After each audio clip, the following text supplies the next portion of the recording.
Eli yang akan tayang tanggal 17 April 2025 nanti. Siap-siap ya. Gitu. Saya di Rumah Untuk Eli berperan sebagai ayah, Abimanyu namanya. Jadi dia ayah dari 4 orang bersaudara, yang 4 laki-laki ini satu ibu, yang Eli ini beda ibu. Terus ada konflik keluarga lah di situ kurang lebih. Anaknya jadi korban bullying di sekolah, dan di rumah Eli juga mendapat perlakuan yang tidak menyenangkan juga dari ayahnya dan juga abang-abangnya juga. Kira-kira seperti itu. Berperan sebagai seorang ayah dari Karakternya ya. 4 anak itu tantangannya apa sih? Oke, yang pasti sih 4 anak ini karakternya beda-beda, terutama abangnya Eli ya. Cuman kemudian kita dipersatukan oleh satu pengalaman yang sama di masa lalu yang kemudian kita sama-sama projecting itu ke Eli. Pengalamannya apa mungkin nanti detailnya bisa lebih jelas dilihat di filmnya langsung gitu ya. Tapi buat gue pribadi kalau boleh kita sharing aja langsung ya biar enak ya. Bapak Abimanyu ini memang kalau dilihat ya buat teman-teman baca novel udah tahu kayak gimana, dan di film juga kelihatan dia keras, temperamental dan cenderung abusive ke Eli. Itu yang orang lihat. Tapi PR gue di sini dan tugas gue dan setelah gue baca dan gue bedah skenarionya adalah apa yang membuat Abimanyu seperti itu? Apakah ada persoalan yang belum selesai? Apakah ada kecewaan, sedih atau marah? Ya mungkin sebetulnya Abimanyu belum bisa berdamai, atau dia tidak punya teman untuk berkeluh kesah, bercerita, atau simply dia nggak bisa menerima kenyataan. Nah hal itulah yang jadi PR buat gue untuk menampilkan itu semua ke sosok Abimanyu dengan atau lewat perlakuan dan sikap dia ke Eli. Gitu. Jadi ya, apa kabar Pak? Rizky Handono dengan Abimanyu. Kita curhat dikit nggak apa-apa kali ya. Gue selalu bilang kalau premier mungkin ada yang ingat. Setiap peran gue selalu menggali pengalaman personal apapun yang pernah gue lewati di masa lalu atau sedang gue alami untuk gue sumbangkan ke peran gue. Dan di sini bisa dibilang ada cukup banyak mas. Jadi ada hal-hal kita semua sebagai laki-laki, kepala rumah tangga pasti merasa kecewa dengan keadaan, kita tidak bisa menerima sesuatu yang berubah yang terjadi dalam hidup kita, yang kemudian mempengaruhi kepercayaan diri kita, keyakinan kita sebagai seorang ayah, masa depan kita kayak gimana. Dan adalah sangat mudah buat kita semua, termasuk gue buat menyalahkan keadaan atau orang-orang di sekitar gue ketika keadaan sedang tidak berpihak ke gue. Nah di sini sekaligus tadi gue bilang ada hal-hal yang udah lewat, gue recall untuk selama itu bisa relate dengan peran Abimanyu, gue sampaikan dan gue mainkan di sini. Tapi satu sisi ke depannya gue jadikan bahan berkaca sih, bahwa ini masih lo lakuin ya hal ini ya. Lewat film ini dikasih lihat bahwa itu nggak bagus buat lo sendiri, itu nggak bagus buat orang-orang yang lo cintain, orang-orang di sekitar lo. Jadi sebagai Rizky harusnya juga belajar dari Abimanyu dan Rumah Untuk Eli bahwa ke depannya jadi orang yang lebih bijak lagi, orang yang lebih wise dan bisa lebih mengenali dirinya sendiri supaya tidak sengaja atau tidak menyakiti orang lain gitu. Syuting kurang lebih cukup singkat sih, 2 mingguan kalau nggak salah ya, 2 minggu, 3 minggu kurang lebih. Saya lupa, mohon maaf. Tapi memang persiapan cukup singkat juga, dalam arti kita intensifkan ke bedah skenario, kita bedah latar belakang karakter masing-masing, subteksnya tadi seperti Mas Erwin bilang, karena itu penting. Dan sempat lihat novelnya juga, ini berat banget dan sangat deep, bahkan gue nggak percaya novel ini tulis oleh anak umur 16 tahun gitu lah. Ini sangat deep sekali. Dan jujur dalam proses persiapan yang cukup singkat tadi, tapi cukup ya maksudnya, nggak kurang, nggak lebih. Melelahkan sekali Mas Yaman. Melelahkan dan bikin gue sangat overwhelmed, bahkan sampai di akhir syuting, gue ngerasa lelah luar biasa yang sampai di akhir syuting gue kayak gue udah nggak bisa main lagi deh. Gue bilang ke Mas Heri, ada hari terakhir di adegan yang menurut gue, Mas kenapa nggak dapet dan segala macam, kayak udah capek. Capek bukan karena kondisi teman-teman sih. Dari sini gue udah nggak bisa main, udah nyampe.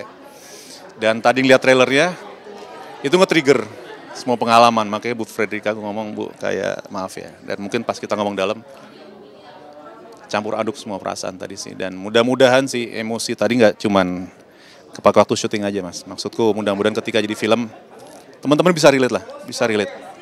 Monggo dipilih, kalian bisa relate ke peran Eli, Abimanyu, Ibu atau siapapun. Dan gue menyadari tadi bahwa penting buat kita mengenali diri kita sendiri itu siapa. Dan lewat film Untuk Eli ini mudah-mudahan kalian bisa mengenali diri kalian semua lebih baik ya, gitu sih. Bangun chemistry nggak, secara kan dari umur kan berbeda. Bangun chemistry sama anak-anak yang diperankan. Oke, kalau anak-anak yang laki-laki sih kebetulan anakku juga laki-laki, yang gede udah SMA, yang kecil SMP. Dan gue menerapkan kalau anak laki-laki bisa kayak teman kan, atau sahabat. Jadi nggak terlalu berat lah. Cuman kita sama-sama gali motivasi kenapa kita bisa bersikap kayak gitu kayak Ellie. Buat Ellie-nya yang berat, karena oke, gue harus bikin chemistry sebagai seorang ayah, tapi di satu fase bukan ayah yang hangat dan cinta sama anaknya. Dan cara gue ngeliat Ellie di lokasi syuting pun gue nggak mau gue bawa terlalu hangat, karena nanti takutnya jadi bias ketika ada adegan yang tinggi, mata gue yang harus benci, tapi gue masih sayang sama dia. Jadi buat kisi-kisi aja ada satu scene berat. Biasa nih, emang rezeki gue. Take pertama gue selalu scene paling berat di film, buat gue. Jadi take pertama gue sama Nantia itu, scene gue marah, emosi tinggi, meledak, dan cukup lelah kan. Dan treatment gue waktu itu oke. Nanda, panggilin Nanda kan. Gini anak, Ellie, ini kan scene-nya udah puncak nih ujung. Aku bacain, pancingin buat scene-scene sebelumnya ya, kita take ya. Udah aku pancingin supaya dia ada motivasi. Tapi abis itu sampai take, dia nggak gue ajak ngomong. Dia nggak gue ajak ngomong, nggak gue toleh, gue nyempil sendiri situ ngerokok segala macam. Begitu take, pertama gue ngeliat muka dia adalah ketika gue masuk kamar dan marah ke dia. Jadi itu treatment yang gue bentuk supaya emosinya bisa nyampe sih, kurang lebih kira-kira seperti itu. Kalau udah kadung meledak biasanya agak susah sih. Kalau gue entah. Seringkali berapa film kayak gitu, gue pasti akan menepi sejenak gitu ya. Gue keluarin semua, gue mau nangis, gue mau sesenggukan, gue mau sesak napas. Gue nelpon adik gue pernah habis take, gue nelpon adik gue nangis-nangis. Maaf ya jadi. Dan ini bukan contoh bagus, tapi gue harus terpaksa mohon maaf harus ngerokok dulu. Minimal gue nggak ngobrol sama orang. Tapi kalau khusus Ellie tadi treatment, begitu dekat berapa kali take udah bagus ya aku peluk lah. Maaf ya tadi aku sengaja gak ngajak ngomong supaya gini gitu. Jadi ya mudah-mudahan lah ini semua bisa jadi hasil terbaik ya yang bisa teman-teman nonton di rumah untuk Ellie nanti gitu. Isu kesehatan mental dan juga bullying kan sekarang lagi viral. Ya. FYP juga di medsos gitu. Nah kamu sendiri membintangi film Rumah untuk Ellie ini dengan tema yang kurang lebih seperti ini. Di sisi lain juga Mas Rizky juga seorang ayah dari 2 anak, seperti apa menyikapi perundungan dan juga mental health? Jadi kayak wake up call ya, maksudnya selama ini apa yang gue lewatin dalam 4 tahun terakhir fase hidup gue yang cukup berat, drama dikit pengantarnya boleh ya, itu banyak gue simpen sendiri. Tapi ternyata kemudian ketika digambarkan oleh sosok Abimanyu bahwa satu saat kalau lo ngerasa gak kuat dan itu meledak, bukan cuma lo yang ngerasain tapi orang sekitar lo. Dan mungkin selama ini sadar apa enggak gue pernah ada snap ya kita semua. Intinya balik lagi bahwa penting untuk kita lebih menyadari apa yang kita rasakan, apa yang kita nggak usah pura-pura baik-baik aja kalau kita nggak baik-baik aja. Kita nggak usah pura-pura bisa senyum atau ketawa kalau dalam hati lu nangis bro. Lu ngomong, lu cerita atau lu minimal channeling, lu cari tahu bantuan yang lu butuhkan. Jangan lu pura-pura kuat tapi ternyata di akhirnya lu, mohon maaf gitu ya, banyak kemungkinan dan itu kalau dari sisi seorang laki-laki atau orang tua, orang dewasa pada umumnya ya. Tapi buat anak-anak, kalian lebih berani bersikap kayak tadi ngobrol sama Tika bahwa orang tua harus proaktif, kasih tahu value apa yang seorang anak harus miliki. Kepercayaan diri, keyakinan diri, berbuat baik pada sama, dan ketika ada sesuatu yang nggak bagus, lo ngomong atau ungkapkan atau laporkan. Dan jika keadaan mengharuskan ketika lo disakiti orang dan lo nggak melakukan kesalahan apapun, lo harus berani bela diri. Jadi PR kita banyak, khususnya anak muda. Jangan, terakhir boleh ke anak muda ya, bahwa era sosial media ini kalian jangan terlalu gampang self-assessment dengan menilai lewat artikel yang kalian baca di sosmed. Kalau memang mau datanglah atau tanya langsung, jangan coba kalian baca artikel-artikel terus kalian mendiagnosa, oh gue begini. Takutnya mohon maaf gitu ya, ada yang kurang tepat dan kalian malah terseret ke lingkaran yang lebih dalam lagi. Jadi lebih wise lah bersosial media, kalian pilah-pilah dan lebih kenalin diri sendiri aja sih itu aja. Iya Mas Yaman. Kalau bulan puasa sih nggak tahu sih, alhamdulillah atau malah sebenarnya gue risau. Gue masih mulai syuting lagi, masih habis lebaran. Ada berapa prospek lagi. Hikmahnya mungkin gue suruh fokus ke memperbaiki diri dulu kali ibadah ya. Jadi kalau jaga stamina ya belum ada yang kentara ya. Tapi kalau gue merujuk kemarin syuting ya, lagi sibuk misalnya. Air putih sih yang cukup.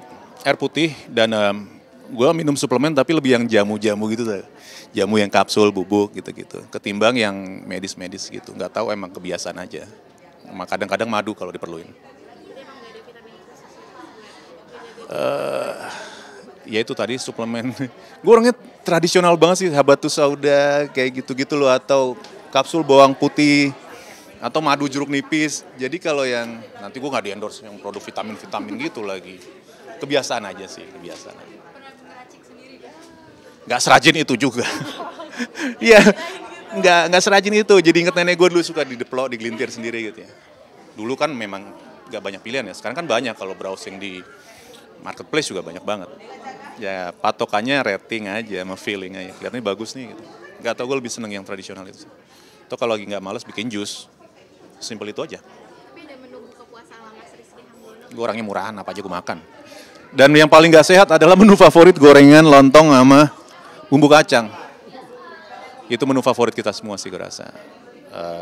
Buah jeleknya agak malas disentuh kalau buka puasa pertama. Sama jeleknya gue lagi buka air mulu ya. Nggak, yang manis-manis dan dingin sih. Ya tahu itu nggak bagus sih, tapi kan pertanyaan favorit ya. Gitu. Minuman apapun yang manis dan dingin. Kalau untuk sahurnya sendiri ada makanan kuncinya nggak? Biar jaga Ini harus banget ngomongin makanan. Apa ya? Nggak tahu. Gue lebih seneng yang simpel sih kalau sahur. Maksudnya makin banyak lauknya kadang makin males meleknya. Mesti motong segala macam kan. Jadi kayak nasi goreng atau hal-hal yang tinggal manasin di microwave aja sih. Make it simple aja. Gitu. Apalagi olahraga, nah ini udah lama harusnya ada kardio atau apa. Cuman kan kakiku bermasalah. Jadi jalan di treadmill aja agak segen gitu ya. Agak sakit kan. Jadi mungkin karena buat bakar lemak di bawah susah, aku gedein yang di atas, jadi paling pull up atau chin up aja. Kalau enggak pakai apa?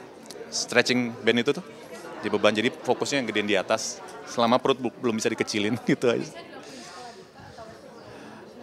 Kalau pull up atau chin up kan dikit-dikit ya, paling 4 aja udah bagus, bisa 4 kali. Jadi bisa anytime sih. Kalau nggak puasa sih 3 kali sehari, pagi, siang, malam, pull up, chin up, masing-masing 4. Jadi 24 kali lah sehari. Kalau sekarang lagi puasa mah pagi sama malam aja lah ya, siang cari masalah banget, pegel-pegel lu, angkat badan 90 kilo kayak hidup lu kurang berat aja gitu. Gitu aja sih. Jeleknya lagi, nggak tiap hari. Anaknya mudian banget sih ya, jadi ya tergantung aja, kalau lagi pingin bikin hidup lu terasa lebih berat, lu ngangkat beban badan lu sendiri. Gitu aja sih. Dan nih, iya aku jadi lapar deh guys. Kalian sih, ngomongnya berat lagi. Iya psikologi. Makasih Mas Rizky.